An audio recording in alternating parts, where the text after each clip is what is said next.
Okay, જય સચ્ચિદાનંદ. અમે શોધખોળ કરેલી કે જગત આખું વ્યૂ પોઈન્ટ થી જુએ છે. અમે શોધખોળ કરેલી કે જગત આખું વ્યૂ પોઈન્ટ થી જુએ છે. વ્યૂ પોઈન્ટમાં શક્તિઓ નકામી જાય છે. વ્યૂ પોઈન્ટમાં શક્તિઓ નકામી જાય છે. આખી જિંદગી બેસી રહે તો એ સામાનો વ્યૂ પોઈન્ટ બદલાય તેમ નથી. આખી જિંદગી બેસી રહે તો એ સામાનો વ્યૂ પોઈન્ટ બદલાય એમ નથી.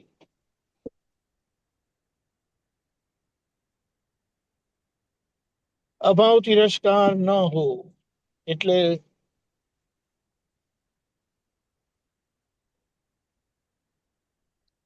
અહીંયા આપણે શું કહીએ છીએ કે દાદાનું ઓબ્ઝર્વેશન જે છે તેના પરથી ખબર પડે કે આ વ્યૂ પોઈન્ટની દુનિયા છે. જગતના બધા લોકો વ્યૂ પોઈન્ટમાં જ જીવે છે, વ્યૂ પોઈન્ટમાં જ રહે છે અને વ્યૂ પોઈન્ટની માથાકૂટમાં જ રહે છે. એટલે એમ કીધું કે મન બધું આવું વ્યૂ પોઈન્ટ વાળું છે, ગંઠાડ. હવે એવા ગંઠાડ મન વાળા જોડે આપણે રહેવાનું અને આપણું એ ગંઠાડ. તો પછી શું થાય? આખો દિવસ અથડામણ, કચકચ, મતભેદ,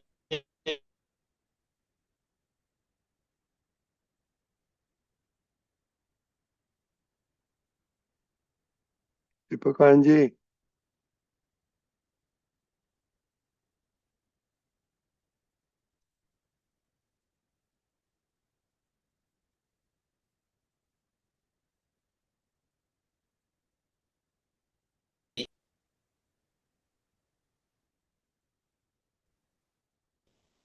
હવે દીપકાનજી, આખો દિવસ આનો અથડાય છે, શું પછી જવાબ બધા લેવો? વી લોસ્ટ યુ. હા તમારો વિડીયો બન. ઓકે, હવે બોલો.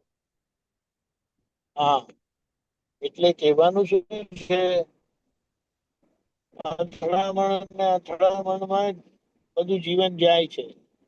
હવે અથડામણમાં જીવન જાય એટલે લોકો દાદાએ શું કીધું કે જે અથડાય ને એની શક્તિ એટલી બધી ક્ષીણ થાય છે ને, તૂટી જાય છે. એટલે પછી હાથમાં કશું રહેતું નથી. એટલે કે આ વાતને સમજી જાઓ. એક વસ્તુ છે કે આ દાદાનો પરિચય ના થયો હોય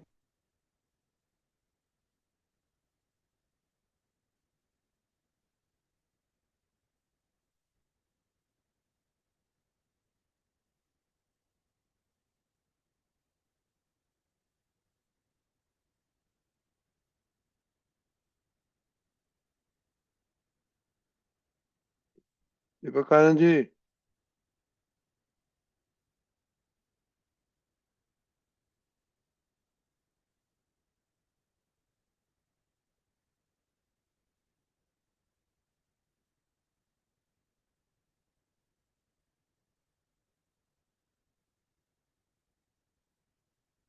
જય સચ્ચિદાનંદ. સંભળાય છે હવે? હવે બે સંભળાય વસ્તુ છે. છે, બે વસ્તુ છે. એક, જે વાણી બોલાય છે એના પર ફોકસ રાખો. એટલે ટેપ રેકોર્ડ કેવી લાગે છે, બીજા સાંભળે પેલા આપણે સાંભળી લેવા. પછી બીજું શું કીધું કે આ મન છે ને, એ મનના અભિપ્રાય આપણને ખબર પડવી જોઈએ. પોતાના ખબર પડે તો બીજાના ખબર પડે. એટલે બીજાના મનના અભિપ્રાય ખબર પડે તો પછી આપણને ખબર પડે. તે પેલા આપણને આપડા પડે છે. એટલે કે વ્યૂ પોઈન્ટ ને ઓળખો, વ્યૂ પોઈન્ટ ને સમજો અને સેન્ટરમાં રહેવાનું. દીપકાનજી, એ બહુ મોટી એક્ઝામ્પલ વાત આપો. થઈ જાય છે. એક્ઝામ્પલ આપો કે આપણે શું કરીએ છીએ એવરીડે લાઈફમાં, કેવી રીતના હા, વ્યૂ પોઈન્ટમાં જીવીએ છીએ. એક્ઝામ્પલ આપો. ચાલો તમને તરુબેને કશું કીધું હવે તરુબેને તમને કીધું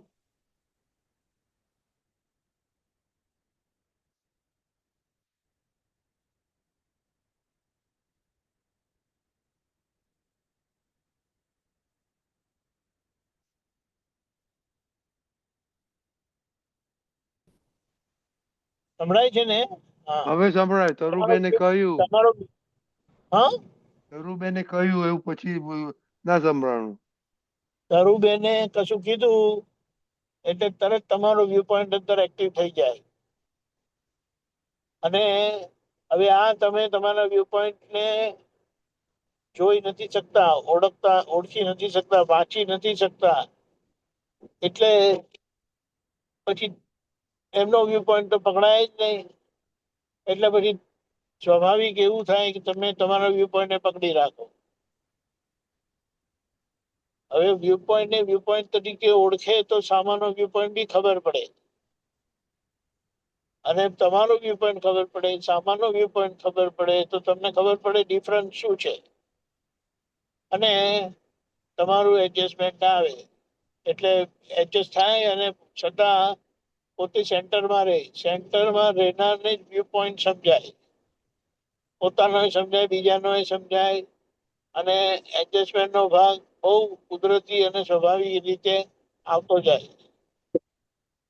એટલે ત્યારે બધો મેળ પડે, નહીં તો બધો જીવન બધું ધૂળધાણી છે ને એના જેવું છે. આખો દિવસ કચકચ કચકચ કચકચ ને કચકચ. તમે વિચારો ને નથી થતી, નાની નાની વાતોમાં કેટલી માથાકૂટ થાય. બહુ. સંભળાય છે? હા, બહુ થાય છે. વાત સાચી છે એટલે તમારી.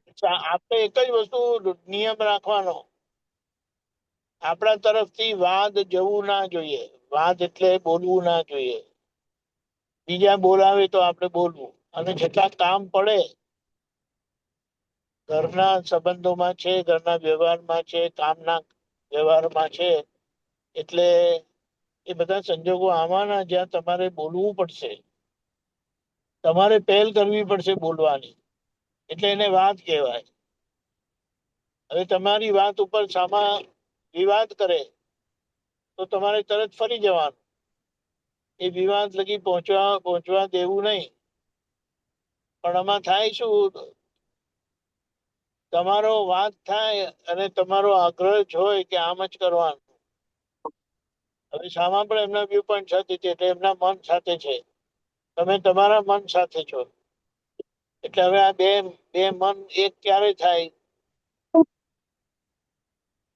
આખી આખી કે ને, એટલે આપણે આખું એને ઓબ્ઝર્વ કરે ને તો ખબર પડે કે જ્યારે વાત તમારા તરફથી થાય છે ત્યારે તમને તમારી વાતનો આગ્રહ હોય જ.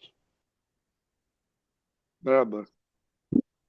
અને એ આગ્રહ હોય, સામાનો વ્યૂ પોઈન્ટ તમને પકડાય નહીં, અને તમારો આગ્રહ હોય એટલે અથડામણ થવાની.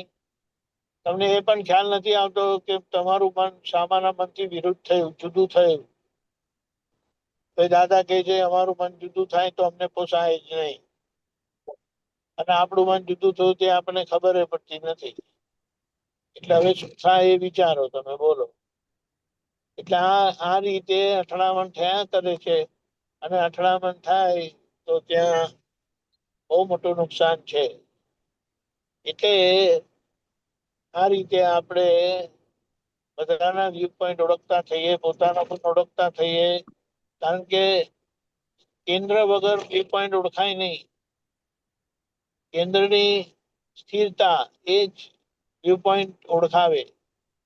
તમારો વ્યૂ પોઈન્ટ તમને ખબર પડે, સામાનો વ્યૂ પોઈન્ટ ખબર પડે, સામાના એડજસ્ટ થાવ અને કેન્દ્રમાં રહેવાનું. હવે એડજસ્ટ ક્યારે થાય?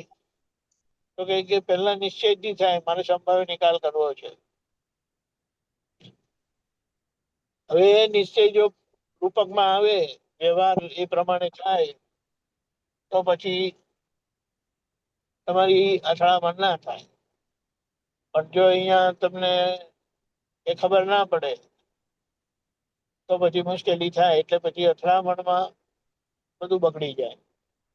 એટલે આપણે નક્કી રાખીએ કે કોઈને દુઃખ ના હો, મારે કોઈની અથડામણમાં આવવું નથી, આ બધું નક્કી કરેલું એ આપણને જાગ્રત રાખે અને એડજસ્ટ થવામાં હેલ્પફુલ થાય. એટલે આખો માર્ગ છે ખરેખર આપણે જોવા જઈએ ને તો આપણું મન જોવાનો આપણને મોકો મળે છે. એટલે આવા વખતે આપણે આપણા મનના એટલે કે અભિપ્રાય સામા વચ્ચે આવે તો પછી આપણને ખબર પડે ને આપણું મન. એટલે ધીમે ધીમે કરીને આ રીતે આપણે આપણા મનની ગાંઠોને ઓગાળીએ, એને જોઈએ, પાછળથી પુરુષાર્થ કરીએ અને ત્યારે બધું રાગે પડે. છતાં અક્રમ વિજ્ઞાન મળ્યું છે એટલે રસ્તો એટલો બધો ટૂંકો છે, એટલો બધો ટૂંકો છે એની આપણે કલ્પના કરી શકીએ નહીં. આવી વાત છે. એટલે કે જાગ્રત રહો. અને હવે આપણે આપણું મન જુદું પડે તો વાત જ બંધ કરી દેવાની. આપણી વાત સાચી ઠરવવામાં જે સામા જોડે વાંધો પડે છે ને એ બહુ મોટું નુકસાન છે આપણું. એના કરતા સામેવાળાની વાત માનીને આપણે એનું તપ તપી લઈએ એ વધારે સારું. સમજાય છે?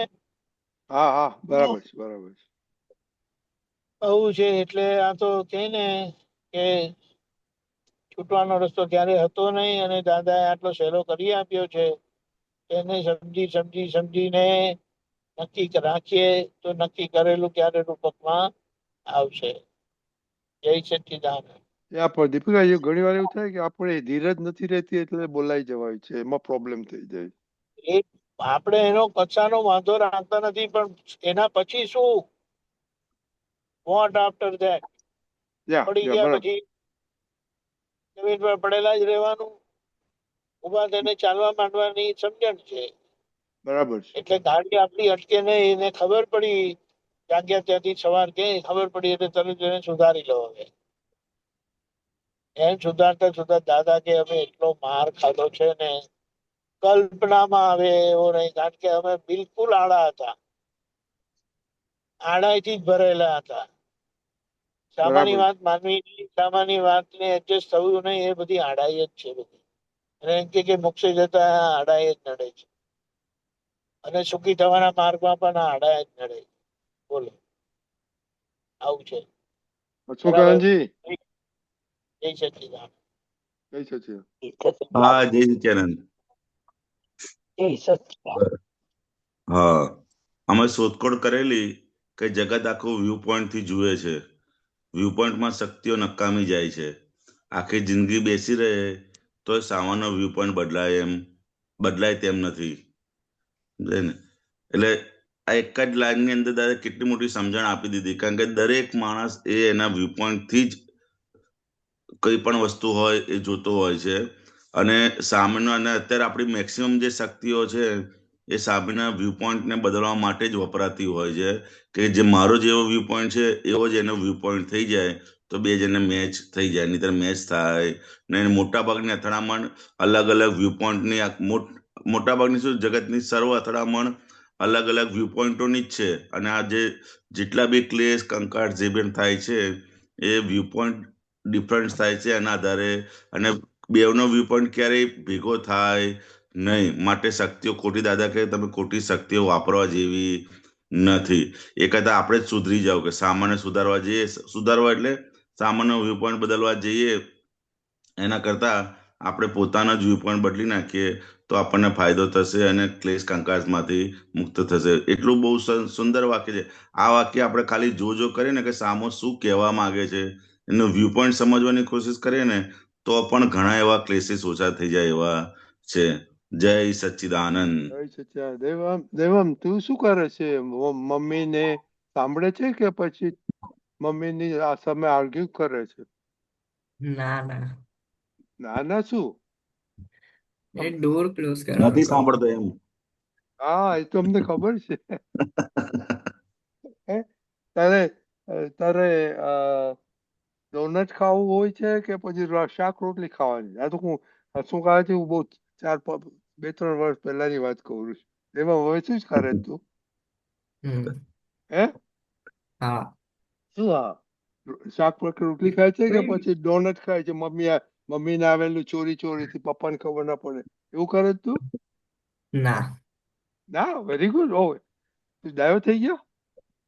યા ડાયો હતો જે. ના, તું ખાય છે એ ડાયો હતો થોડો. અમે ડાયો કર્યો પછી ભાગી ગયો એટલે પછી મારે જાણવું પડે કે શું કરી રહ્યો. હમ.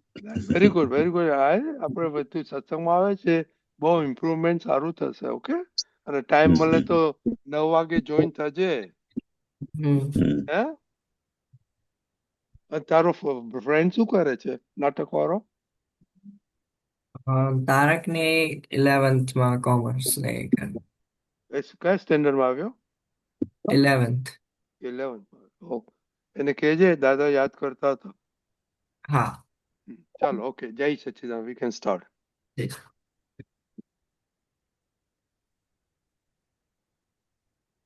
પ્રાતઃવિધિ.